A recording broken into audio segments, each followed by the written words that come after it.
Hello everyone, मेरा नाम है कार्तिकेय और ये चैनल का नाम है क्यूबिट फिज़िक्स क्यूबिट एकेडमी। ऐसा नाम मैंने क्यों रखा है बाद में डिस्कस करेंगे कभी।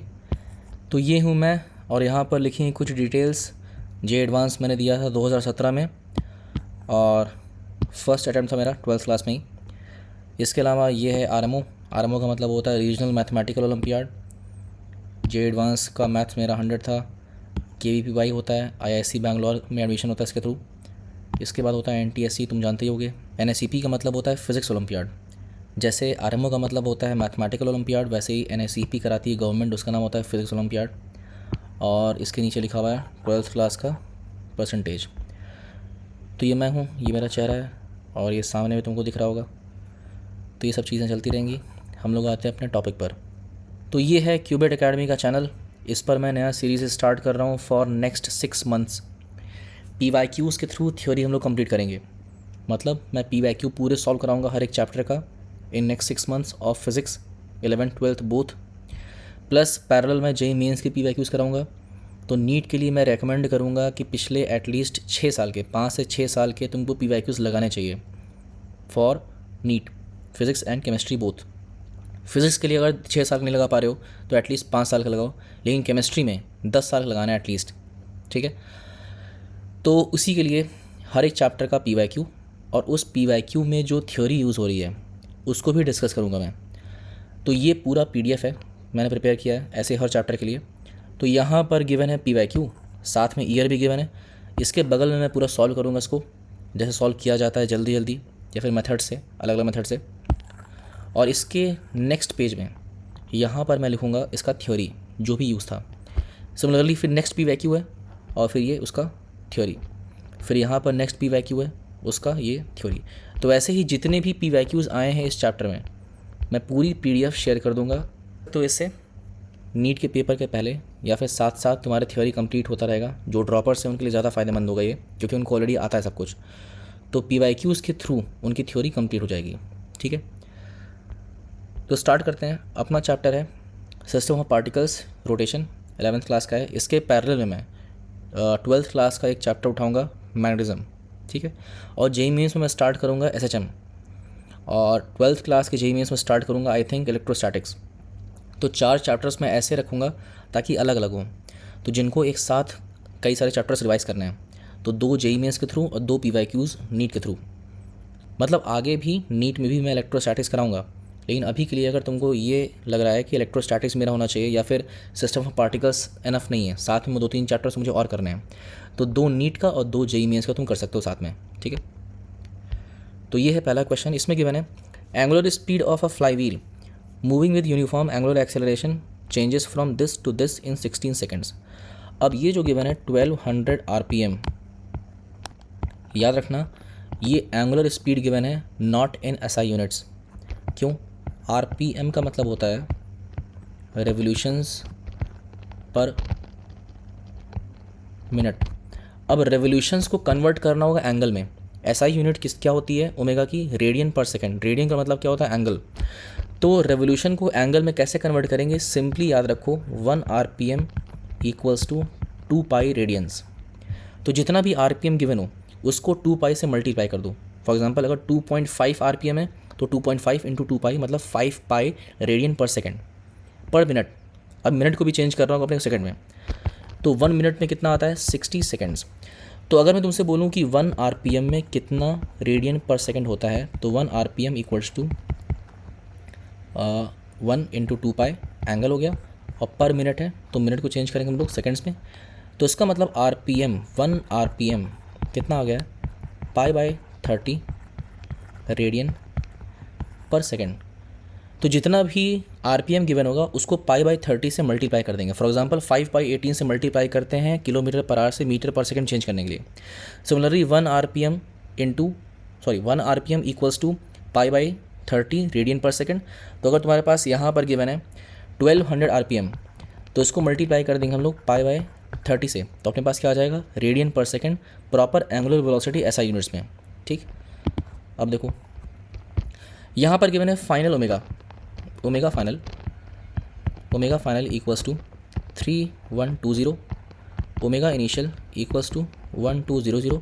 सब्ट्रैक्ट कर दो, क्यों? क्योंकि एंगुलर एक्सेलरेशन का फॉर्मूला क्या होता है? Delta omega by delta T, वो देखेंगे अभी आगे थ्योरी में। तो ये वैल्यू आ जाएगी डेल्टा ओमेगा हो जाएगा 0 2 और ये आ जाएगा 9 और ये आ जाएगा 1, तो 1920 ये आ गया तुम्हारा डेल्टा ओमेगा। और डेल्टा टी की वैल्यू गिवन है, डेल्टा टी कितना गिवन है? 16 सेकेंड्स। तो आंसर क्या हो जाएगा? 1920 अपॉन 16। लेकिन अभी ये RPM में है, तो यहाँ पर क्या करेंगे? पाई बाय 30 से मल्टीप्लाई कर देंगे। तो फाइनल आंसर कितना आएगा? 0 से 0 कट गया और 3 6 18, 3 4 12, 6 4 24, ये कितना आ रहा है? 4 पाई आंसर। तो ऑप्शन कौन सा हो जाएगा? 3 ऑप्शन। तो आई होप ये क्लियर है तुमको वर्क फ्लो। तो ये मैंने किया है छोटे से स्पेस में, जल्दी से कैसे सॉल्व करते हैं। अब इसका थ्योरी देखो। तो थ्योरी ये है कि एवरेज एंगुलर एक्सेलरेशन और एंगुलर एक्सेलरेशन दो अलग अलग चीज़ें होती हैं।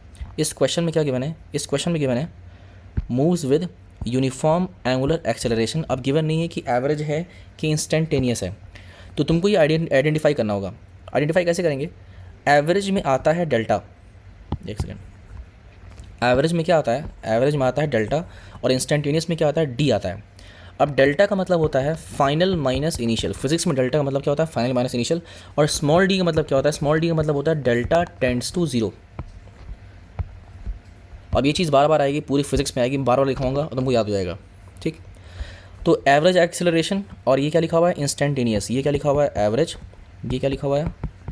इंस्टेंटेनियस। इसको बोलते हैं एंगल ब्रैकेट्स। इसको क्या बोलते हैं? Angle brackets. फिजिक्स में एंगल ब्रैकेट का मतलब होता है एवरेज। तुम में से जो भी ड्रॉपर होगा उसको ये पता होगा कि तुम लोगों ने ये पढ़ा है AC चैप्टर में। इसको बोलते हैं एवरेज करंट, और ये भी आता है एवरेज वोल्टेज। तो फिज़िक्स में जहाँ भी एंगल ब्रैकेट आ जाएगा उसका मतलब होता है एवरेज। फिज़िक्स में जहाँ भी डेल्टा आ जाएगा उसका मतलब क्या होता है? एवरेज। तो डेल्टा भी फिज़िक्स में मतलब क्या होता है? एवरेज। ये दोनों चीज़ें तुमको रटी होनी चाहिए, ठीक, बेसिक्स हैं ये। अब तो एवरेज एक्सेलरेशन क्या हो जाएगा? Delta omega upon delta T.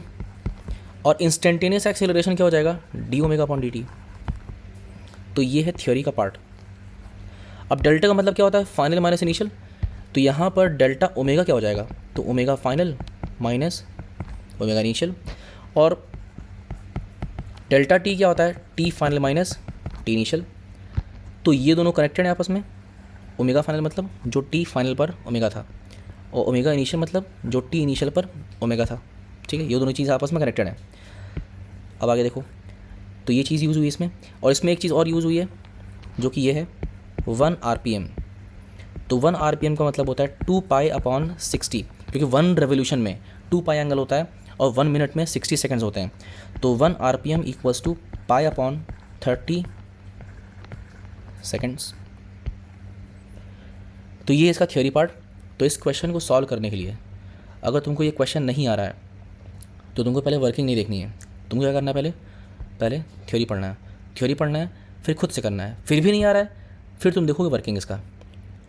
तो ये जो PDF में शेयर करूँगा, ये स्लाइड्स जो मैं शेयर करूँगा, इसको पढ़ने का तरीका क्या है? इसको पढ़ने का तरीका ये है कि तुम पहले क्वेश्चन देखोगे, राइट साइड इसको ऐसे कवर कर दोगे, राइट वाला पार्ट। और राइट वाला पार्ट मतलब 3/4 पार्ट है, ये जो 1/4 मैंने क्वेश्चन लिखा है, तो 3/4 वाला पार्ट तुम कवर कर दोगे और फिर नीचे जाओगे। अगर क्वेश्चन नहीं आ रहा है तो, आ गया तो ठीक है, कोई बात नहीं।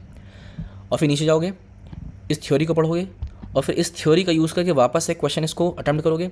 फिर भी नहीं आ रहा है तब देखोगे सोल्यूशन। अगर फिर भी दिक्कत हो रही है तब फिर कमेंट्स में मुझे टैग कर देना या फिर पूछ लेना, तो मैं एक लिंक शेयर कर दूंगा ऑनलाइन क्लास की, या फिर मैं अगले वीडियो में ही सारे डाउट्स एक्सप्लेन कर दूंगा, ठीक है। तो किसी को अगर कोई दिक्कत हो तो मुझे बता सकता है क्लियरली। आगे चलते हैं। तो ये दूसरा क्वेश्चन ये आ चुका है 2022 में। 2 objects of mass 10 kg, 20 kg respectively are connected to the 2 ends of a rigid rod of length 10 meters with negligible mass. The distance of the center of mass of system from the 10 kg mass. देखो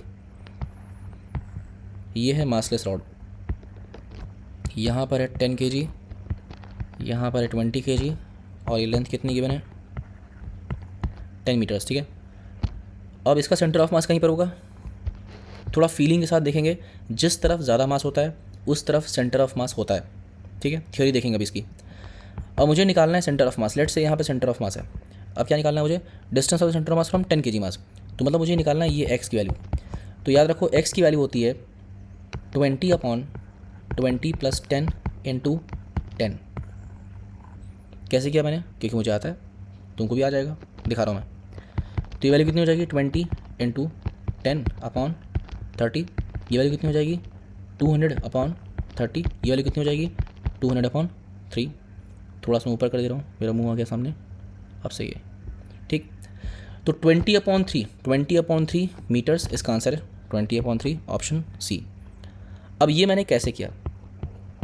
तो यहाँ पर जो मैं question solve कर रहा हूँ, ये मैं कर रहा हूँ अपने वर्क फ्लो के हिसाब से, मतलब मैं कैसे सोच रहा हूँ तुमको वो देखना है।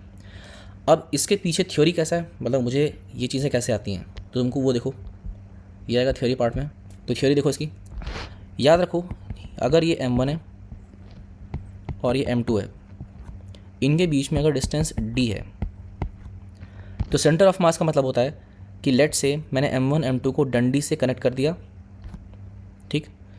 अब मैं बीच में फलक्रम कहाँ पर रखूँ ताकि दोनों बैलेंस हो जाएं। फॉर एग्जांपल अगर ये स्टाइलस है, अगर ये आई पेंसिल है, तो मैं अपनी उंगली कहाँ पर रखूँ ताकि ये बैलेंस हो जाए। देखो ये बैलेंस हो गया, दिख रहा है ऐसा। तो वहाँ से तुमको नहीं दिख रहा होगा, लेकिन इस तरफ इसके नज़दीक है, ये इसके नज़दीक है। ये वाला पार्ट थोड़ा सा लंबा है, ये वाला पार्ट थोड़ा सा छोटा है, तुमको दिख नहीं रहा होगा शायद, अब दिखेगा ऐसा कुछ, हाँ ऐसा बैलेंस हो गया, ठीक है। तो ये वाला पार्ट देखो छोटा है, ये वाला पार्ट लंबा है। क्यों? क्योंकि ये वाला पार्ट हेवियर है। हेवियर क्यों है? तो रीज़न देखो इसका। लेट से ये L1 है, लेट से L2 है, और मैंने बोल दिया कि M1 is more than M2। तो अब मैं प्रूफ करके दिखाऊंगा कि L1 will be less than L2। देखो कैसे। तो अगर ये सेंटर ऑफ मास है, तो इसका मतलब M1 L1 must be equal to M2 L2, सही है। तो इसका मतलब M1/M2 is equal to L2/L1, सही है। अब since M1 is more than M2, इसका मतलब M1/M2 इज़ मोर देन 1, इसका मतलब L2/L1 इज़ मोर देन 1, इसका मतलब L2 is more than L1। तो ये प्रूफ हो गया। तो थ्योरी पार्ट तुमको पहले ये चीज़ याद रखनी है, ठीक है। तो इसको मैं प्रॉपरली एक तरफ लिख दे रहा हूँ, मेरा फेस सामने आ जा रहा है ऐसे, ठीक है। तो ये थ्योरी का पार्ट का पहला लेग। अब इसके बाद अपने को निकालना है L1 और L2 की एग्जैक्ट वैल्यू क्या होगी। तो अपने पास एक इक्वेशन आ चुका है। फिज़िक्स में याद रखो जितने भी अननोन्स हैं उतनी इक्वेशन होनी चाहिए। तो यहाँ पर अननोन्स कौन कौन सा है? यहाँ पर अननोन L1 है और L2 अननोन है, ठीक है। तो अपने को दो इक्वेशन चाहिए क्योंकि दो अननोन्स हैं। तो पहली इक्वेशन आ चुकी है ये। अब सेकंड इक्वेशन कैसे होगी देखो। तो सेकंड इक्वेशन तुम्हारे सामने है, L1 + L2 equal to capital D। अब फर्स्ट इक्वेशन और सेकंड इक्वेशन का यूज़ करके L1 और L2 निकाल लेंगे। कैसे? फर्स्ट इक्वेशन से M1 L1 इक्वल टू कितना आ रहा है? M2 L2। इसका मतलब M1 की वैल्यू कितनी हो जाएगी? M2 × L2/L1, सही है। इस M1 की वैल्यू उल्टा कर दिया मैंने, मुझे L1 निकालना है।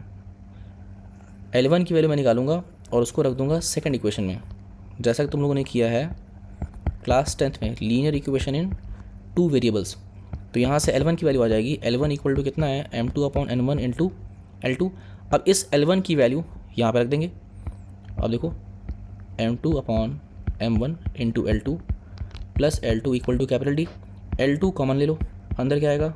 M2/M1 plus 1 equal to capital D। यहाँ पे आ जाएगा L2, अंदर क्या आएगा? M2 plus M1/M1 equal to capital D। तो यहाँ से L2 की वैल्यू आ जाएगी M1/M1 plus M2 × capital D। ये तुम्हारा क्या हो गया? L2। अब निकालेंगे L1। तो इस L2 की वैल्यू वापस यहाँ रख दो तो L1 आ जाएगा। तो वापस यहाँ रखने पर क्या आएगा अपने पास? L1 की वैल्यू। तो L1 की वैल्यू आएगी, इसको मैं यहाँ पे ऐसे लिख रहा हूँ, ठीक है।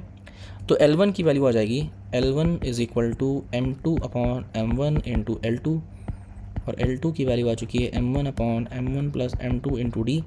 m1 कैंसिल आउट, तो यहाँ से L1 की वैल्यू आ गई m2 upon m1 plus m2 into capital D. ठीक है, तो तुमको ये रिज़ल्ट याद रखना है, रिज़ल्ट सबसे इंपॉर्टेंट नीट के लिए स्पीड होनी चाहिए और एक्यूरेसी होनी चाहिए। किसी भी कॉम्पिटिटिव एग्ज़ाम के लिए दो चीज़ें सबसे इंपॉर्टेंट होती हैं, पहला होता है स्पीड और दूसरा होता है एक्यूरेसी। अगर स्पीड बढ़ाओगे तो एक्यूरेसी कम हो जाएगी, एक्यूरेसी बढ़ाओगे तो स्पीड कम हो जाएगी। तो चैम्पियन वही होता है जिसके पास स्पीड और एक्यूरेसी दोनों होती है। ठीक है, तो ये है तुम्हारा क्वेश्चन। अगर तुम्हारे पास कोई दूसरा क्वेश्चन ऐसा आ जाए फ्यूचर में, ये है उसका L1 और L2। ऑब्जर्व क्या करेंगे, नीचे m1 प्लस m2 है, यहाँ भी नीचे क्या है m1 प्लस m2, यहाँ भी ऊपर क्या आ रहा है कैपिटल डी, यहाँ भी ऊपर क्या आ रहा है कैपिटल डी। L2 में ऊपर क्या आ गया m1 आ गया और L1 में ऊपर क्या आ गया m2 आ गया, उल्टा होता है। ठीक, तो इसको याद रखना, और चाहो तो इसको भी याद रख सकते हो, ये चीज़ सेम होनी चाहिए। ठीक है, तो ये था क्वेश्चन नंबर 2। और इसका टॉपिक कौन सा है, तो इसका टॉपिक क्या है, इसका टॉपिक है सेंटर ऑफ मास। तो हर क्वेश्चन के नीचे मैंने सेंटर ऑफ मास जैसा टॉपिक भी लिख दिया है। इसमें टॉपिक कौन सा था, इसमें टॉपिक था काइनेमैटिक्स ऑफ रोटेशनल मोशन या फिर kinematics of circular motion. Circular motion में 3 पार्ट्स होते हैं, काइनेमैटिक्स, डायनामिक्स और एनर्जी। ठीक, तो ये हो गया क्वेश्चन नंबर 2। तो क्वेश्चन नंबर 3 है, a constant torque of 100 newton metres turns a wheel moment of inertia इतना about an axis passing through its center starting from rest its angular velocity after 3 seconds। तो इसमें अगर मैं देखूँ torque की value 100 है, SI units में given है, और मोमेंट ऑफ इनर्शिया की वैल्यू गिवन है 300, ये भी मुझे SI यूनिट में दिख रहा है। और पूछा क्या है, starting from rest. Starting from rest का मतलब क्या होता है कि इनिशियल एंगुलर वेलोसिटी गिवन है 0, और पूछा है t = 3 सेकेंड पर फाइनल एंगुलर वेलोसिटी क्या होगी। एक चीज़ और, फिजिक्स में इनिशियल एंगुलर वेलोसिटी को ओमेगा नॉट भी लिखते हैं और फाइनल एंगुलर वेलोसिटी को सिंपली ओमेगा भी लिखते हैं। तो ओमेगा आई ओमेगा एफ की जगह आप क्या लिखेंगे, ओमेगा नॉट और ओमेगा, दोनों चीज़ें सही हैं। और ओमेगा आई कहाँ पर गिवन है, टी आई पर, इनिशियल टाइम कितना गिवन है 0 सेकेंड्स, और ओमेगा एफ कहाँ पर गिवन है, टी एफ = कितना है 3 सेकेंड्स। ये चीज़ें गिवन है, इसको मैं साइड लिखता हूँ थोड़ा सा। ठीक है, अब अपने को पता है कि टाउ = क्या होता है, आई अल्फ़ा। इसके बाद वैल्यू रख देंगे, तो 100 = 300 इंटू अल्फ़ा। अल्फ़ा की वैल्यू कितनी आ रही है 1/3 SI यूनिट्स, तो कन्वर्ट करने की ज़रूरत नहीं है, कुछ परेशान नहीं होना। अब इसके बाद हम लोग फॉर्मूला यूज़ करेंगे V = U + AT का एंगुलर वर्जन। तो यहाँ पे क्या आ जाएगा, omega final = omega initial plus alpha into T. T मतलब होता है final time minus initial time, delta T है वो। तो यहाँ पे टी लिखा जाता है, लेकिन इफेक्टिवली ये क्या है, डेल्टा टी अंडरस्टूड है वो, ध्यान रखना। ओमेगा फाइनल अपने को नहीं पता, ओमेगा इनिशियल पता है 0 है, प्लस अल्फ़ा की वैल्यू आ चुकी है 1/3, और डेल्टा टी की वैल्यू कितनी होती है, final time minus initial time. तो ये लिखा हुआ है 3, ये लिखा हुआ है 3, कट गया। तो ओमेगा फाइनल कितना आ रहा है, वो 1 रेडियन पर सेकेंड, ऑप्शन ए। ठीक है, अब देखेंगे इसकी थ्योरी क्या लग रही है इसमें। तो पहली चीज़ इसमें लग रहा है motion of equation for uniform circular motion. Uniform circular motion, अब यूनिफॉर्म सर्कुलर मोशन क्या होता है, तो यूनिफॉर्म मोशन मतलब होता है, यूनिफॉर्म मोशन मतलब होता है कि स्पीड कांस्टेंट है। ठीक है, सर्कुलर मोशन में ध्यान रखना कभी भी वेलोसिटी कांस्टेंट नहीं होगी क्योंकि डायरेक्शन चेंज हो रही है, लेकिन वहाँ पर स्पीड कांस्टेंट हो सकती है। स्पीड कौन सी स्पीड, टेंजेंशियल स्पीड।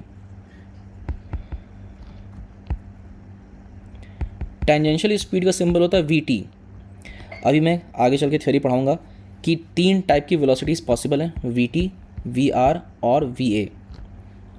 अभी तुमको याद रखना है टेंजेंशियल स्पीड का सिंबल क्या होता है, VT, और V को ही VT लिखते हैं शॉर्ट फॉर्म में, लॉन्ग फॉर्म में।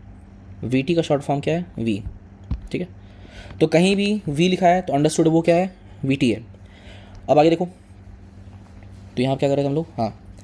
अब यूनिफॉर्म सर्कुलर मोशन का मतलब होता है, यूनिफॉर्म सर्कुलर मोशन का मतलब होता है कि स्पीड कांस्टेंट है। कौन सी स्पीड कांस्टेंट है, टेंजेंशियल स्पीड कांस्टेंट है। अब ओमेगा = क्या होता है, तो ओमेगा = होता है V/R। तो इसका मतलब ओमेगा क्या है, कांस्टेंट है। ये है तुम्हारा यूनिफॉर्म सर्कुलर मोशन। अब अगर यहाँ पर आ जाए एक्सेलरेशन, यहाँ पर आ जाए तो एक्सेलरेशन भी यहाँ पे 3 टाइप का आएगा सर्कुलर मोशन में। पहला आता है टेंजेंशियल, दूसरा आता है रेडियल और तीसरा आता है एक्सियल। अभी के लिए याद रखो कि सर्कुलर मोशन में सिर्फ और सिर्फ टेंजेंशियल और रेडियल एक्सेलरेशन होते हैं। टेंजेंशियल एक्सेलरेशन को ही लिखेंगे dv/dt। Rate of change of tangential speed is known as tangential acceleration. ठीक। दूसरा, रेडियल एक्सेलरेशन को ही लिखते हैं सेंट्रीपेटल एक्सेलरेशन, और इसकी वैल्यू कितनी होती है v²/r। यहाँ पर v कौन सा है, अगेन अंडरस्टूड है vt। ठीक है, और यहाँ पर भी v कौन सा है, vt। तो आई थिंक इतना क्लियर है। अब यहाँ पर गिवन है कि एक्सेलरेशन कांस्टेंट है। कौन सा एक्सेलरेशन, एंगुलर एक्सेलरेशन। तो यहाँ पर एंगुलर एक्सेलरेशन आ गया अल्फा। तो जैसे v equal to r omega होता है, वैसे ही a इक्वल टू होता है आर अल्फा। तो अल्फा इक्वल टू आ जाता है a/r। अब अगर अल्फा कांस्टेंट है, इस इक्वेशन को देखो, अगर इसमें अल्फा कांस्टेंट है तो यहाँ पर आती हैं equation of motion. For example kinematics में लोगों ने पढ़ा है v equal to u plus a t, s equal to u t plus half a t square and so on. ठीक है, v square is equal to u square plus 2s। इसकी condition क्या होती है, इसकी कंडीशन होती है कि एक्सेलरेशन मस्ट बी कांस्टेंट। तो यहाँ पर भी equation of motion for circular motion ये कब लगेगा, जब एक्सेलरेशन क्या होगा, कांस्टेंट। और कौन सा एक्सेलरेशन, एंगुलर एक्सेलरेशन। तो यहाँ पर आ जाएंगी तुम्हारी 3 इक्वेशंस जैसे वहाँ पर होती हैं। पहली इक्वेशन कौन सी है, तो पहली इक्वेशन है तुम्हारी omega final equals to omega initial plus alpha into delta t. मैं टी नहीं लिख रहा हूँ, मैं डेल्टा टी लिख रहा हूँ। डेल्टा टी मतलब final time minus initial time, जिस टाइम के बीच में एनालिसिस हो रही है। Second equation omega final square equals to omega initial square plus 2 times alpha delta theta. वहाँ पर आता है एस, लेकिन वो एस नहीं होता, ध्यान रखना, वहाँ पर होता है डेल्टा एस। ठीक है, final position minus initial position. यहाँ पर भी क्या है, डेल्टा थीटा। डेल्टा थीटा मतलब final theta minus initial theta. और तीसरी इक्वेशन क्या आ जाएगी, omega I T plus half alpha delta T square. तो ये 3 इक्वेशन ऑफ मोशन है, और कब लगेंगी, only when alpha is constant. तो ये क्या है, काइनेमैटिक्स ऑफ सर्कुलर मोशन। तो क्या इस क्वेश्चन में ये सर्कुलर मोशन यूनिफॉर्म था, नहीं, यहाँ पे ओमेगा कांस्टेंट नहीं बदल रहा है। तो ये क्या है, एक्सेलरेटेड सर्कुलर मोशन। लेकिन ये कैसा एक्सेलरेटेड है, यूनिफॉर्मली एक्सेलरेटेड सर्कुलर मोशन। अगर यूनिफॉर्मली एक्सेलरेटेड सर्कुलर मोशन नहीं है, मतलब अल्फा कांस्टेंट नहीं है, तो वहाँ पर क्या करते हैं, वहाँ पर यूज होते हैं डिफरेंशियल इक्वेशंस। डिफरेंशियल इक्वेशंस कौन सी होती है, देखो। तो पहली डिफरेंशियल इक्वेशन है d theta by d t equals to omega. यह है first differential equation. Second differential equation देखो, d omega by d t equals to alpha. ये है second differential equation. Third differential equation देखो, omega d omega by d theta sorry is equal to alpha. ये है third differential equation. अब ये differential equations अगर तुमने अच्छे से काइनेमैटिक्स पढ़ा है तो वहाँ पर भी 3 ऐसी इक्वेशंस आती हैं, और वो कब लगती हैं, जब एक्सेलरेशन कांस्टेंट नहीं होता है। वो कौन कौन सी हैं, तो वो भी देखो। तो पहली होती है v equals to d s by d t. Second होती है a equals to d v by d t. Third होती है a equals to v d v by d s. अच्छा, थर्ड इक्वेशन कहाँ से आ रही है, थर्ड इक्वेशन कहाँ से आ रही है, तो उसका प्रूफ देखो, मैं साइड में लिख रहा हूँ यहाँ पे। थर्ड इक्वेशन का प्रूफ, थर्ड डिफरेंशियल इक्वेशन का प्रूफ, वो कैसे, तो a is equal to d v by d t होता है, ऊपर नीचे डी एस से मल्टीप्लाई और डिवाइड कर दो। ठीक। अब ये जो लिखा है d s by d t, d s by d t क्या होता है, v। तो a इक्वल टू क्या हो जाएगा, v d v by d s. तो ये इसका प्रूफ है, इसका लॉजिक है। ठीक है, तो ये इसका थ्योरी है, कंप्लीट थ्योरी इसका, आप देख सकते हो। तो अगेन मैं बता दे रहा हूँ अप्रोच कैसे करना है। पहले इस क्वेश्चन को देखेंगे, इस क्वेश्चन को खुद से करेंगे, अगर नहीं हो पाया तो फिर थ्योरी देखेंगे। अब इस थ्योरी का यूज़ करके ये क्वेश्चन ट्राई करेंगे, फिर भी नहीं हुआ तब फिर क्या देखेंगे, जो मैंने सॉल्व किया था साइड, ये देखेंगे। ठीक है, फिर भी नहीं आ रहा है तो क्या करेंगे, कमेंट करेंगे, पूछ लेंगे। अब ये देखो, 2 particles A and B initially at rest move towards each other under the mutual force of attraction, ठीक है। At an instant when the speed of A is v and the speed of v is 3v, the speed of the centre of mass will be. बहुत easy question है, देखो इसका answer क्या होगा जानते हो? 0। क्यों है? देखो ये m1 है, ये m2 है, ठीक है। अभी ये रुका हुआ है तो u1 कितना है? 0। u2 कितना है? 0। और वेक्टर फॉर्म में भी क्या है? 0 है। तो वेलोसिटी ऑफ सेंटर ऑफ मास क्या होता है? m1 u1 m2 u2 upon m1 plus m2 equal to क्या है? 0। अब अगर मैं इन दोनों ऑब्जेक्ट्स को सिस्टम कंसिडर कर लूँ तो इनके बीच में जो फोर्स ऑफ अट्रैक्शन है, ये इसको इधर अट्रैक्ट कर रहा है, ये इसको इधर अट्रैक्ट कर रहा है, इसको बोलते हैं फोर्स ऑन 1 ड्यू टू 2, इसको बोलते हैं फोर्स ऑन 2 ड्यू टू 1। दोनों क्या है? इक्वल एंड अपोजिट, तो कट जाएंगे। तो अगर मैं m1 और m2 को सिस्टम मान लूँगा तो फोर्स ऑफ अट्रैक्शन क्या हो जाएगा? फोर्स ऑफ अट्रैक्शन क्या हो जाएगा? Internal force. और अगर किसी सिस्टम के सेंटर ऑफ मास को मूव कराना है तो वहाँ पर क्या आना चाहिए? वहाँ पर आना चाहिए F net on system external must not be equal to 0। जब तक नेट फोर्स ऑन सिस्टम और वो भी एक्सटर्नल नहीं आएगा तब तक किसी सिस्टम का सेंटर ऑफ मास मूव नहीं करेगा। अगर रेस्ट पर है तो, अगर कांस्टेंट वेलोसिटीज मूव कर रहा है तो उसी वेलोसिटी से वो मूव करता रहेगा, मतलब उसके पास इनर्शिया रहेगा, इनर्शिया ऑफ मोशन। तो इस क्वेश्चन में इनिशियली ए और बी रेस्ट पर है तो सेंटर ऑफ मास कैसा होगा? रेस्ट पर होगा। और कोई एक्सटर्नल फोर्स नहीं लग रहा है, सिर्फ और सिर्फ म्यूचुअल अट्रैक्शन हो रहा है, तो उसका मतलब किसी भी टाइम पर दोनों की वेलोसिटी कितनी भी हो, उन दोनों का सेंटर ऑफ मास क्या रहेगा? रुका रहेगा। अब लेकिन कुछ लोग पूछ सकते हैं कि किसी एक की वेलोसिटी v है और दूसरे की वेलोसिटी 3v है, तो यहाँ पर सेंटर ऑफ मास रुका कैसे है? तो यहाँ पर सेंटर ऑफ मास रुका कैसे, उसके लिए थ्योरी देखो, थ्योरी पार्ट में आते हैं। तो ये है m1, ये है m2। m1 का इनिशियल वेलोसिटी कितना है? 0। m2 का इनिशियल वेलोसिटी कितना है? 0। नेट एक्सटर्नल फोर्स क्या है? 0। F net on system external कितना है? 0 है। अगर F net on system external 0 है तो इसका मतलब यहाँ पर क्या लगता है? Conservation of linear momentum. ऐसा क्यों होता है? क्योंकि F net on system external का फॉर्मूला क्या होता है? dp/dt of system. और अगर ये 0 है तो उसका मतलब p ऑफ सिस्टम क्या है? कांस्टेंट। तो कांस्टेंट का मतलब ही क्या होता है? कंजर्वेशन, मतलब जितना इनिशियल था उतना ही फाइनल है। तो यहाँ पर इनिशियल मोमेंटम ऑफ सिस्टम, यहाँ पर इनिशियल मोमेंटम ऑफ सिस्टम कितना हो जाएगा? m1 u1 plus m2 u2 equal to 0। तो इसका मतलब अगर किसी मोमेंट पर इसकी वेलोसिटी हो गई u और इसकी वेलोसिटी हो गई 3u,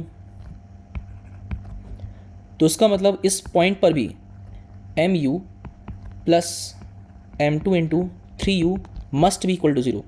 अब कोई पूछ सकता है कि दोनों पॉजिटिव है, 0 कैसे होगा? तो यहाँ पर एक बात आती है, दोनों पॉजिटिव नहीं होगा।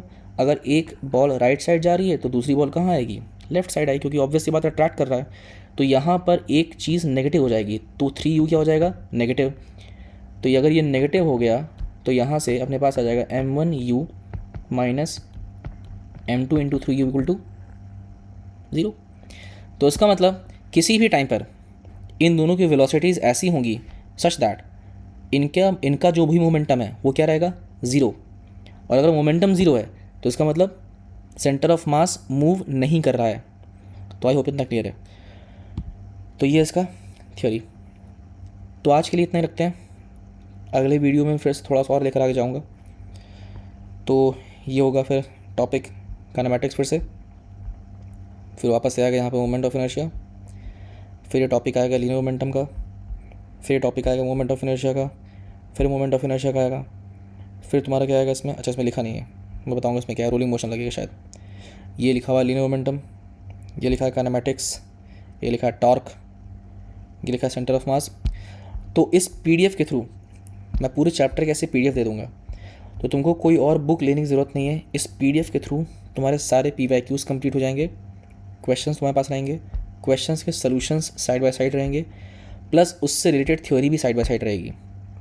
तो ये पूरी की पूरी PDF, ये पूरी की पूरी सीरीज़ हेल्पफुल रहेगी टू रिवाइज एवरीथिंग। ठीक है, तुमको थ्योरी रिवाइज करना है, इस पे आ सकते हो। तुमको PYQs रिवाइज करने हैं, इस पे आ सकते हो। कोई कॉन्सेप्ट भूल रहे हो, इस पे आ सकते हो। ठीक है, तो इससे इफेक्टिवली तुम्हारा पूरी फिजिक्स की थ्योरी कंप्लीट हो जाएगी विद न्यूमेरिकल्स। तो आई थिंक ये हेल्पफुल होगा, क्योंकि मुझे दिक्कत होती थी ये चीज़ रिवाइज़ करने में जब मैं अपने टाइम में प्रिपेयर कर रहा था। तो ऐसा कहीं अपने पास था नहीं कि क्वेश्चंस हैं तो सॉल्यूशंस नहीं है, सॉल्यूशंस हैं तो उससे रिलेटेड थ्योरी नहीं है।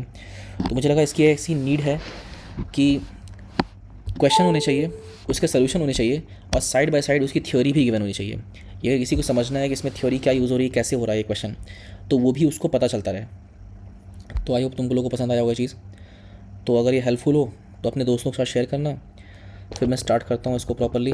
अभी तो पहली वीडियो है ये, तो साथ में स्टार्ट करूँगा मैं इसके साथ नीट का, जहाँ तक मुझे याद है नीट का SHM है, नहीं मैग्नेटिज्म है, हाँ नीट का मैग्नेटिज्म है, और JEE मेंस का SHM है, और JEE मेंस का इलेक्ट्रोस्टैटिक्स है। ठीक है, तो मिलते हैं इसको, बेस्ट ऑफ लक। एक और चीज़, नीट में अपना टारगेट क्या है, ये लिखा हुआ नीचे, your goal is 180 on 180 in NEET. Doable है, टफ बिल्कुल नहीं है। जितना मैं करा रहा हूँ क्वेश्चन सारे कर लो, थ्योरी जितनी मैं लिखवा रहा हूँ सारी पढ़ लो अच्छे से। JEE मेंस की PYQs भी कर लेना, एटलीस्ट 5 साल के देख लेना उसको भी। अगर इतना कर ले रहे हो तो 180 में से 180 आना कोई बड़ी बात नहीं है। लोगों के आते हैं, तुम्हारे भी आ जाएंगे। ठीक है, चलो बाय, टेक केयर।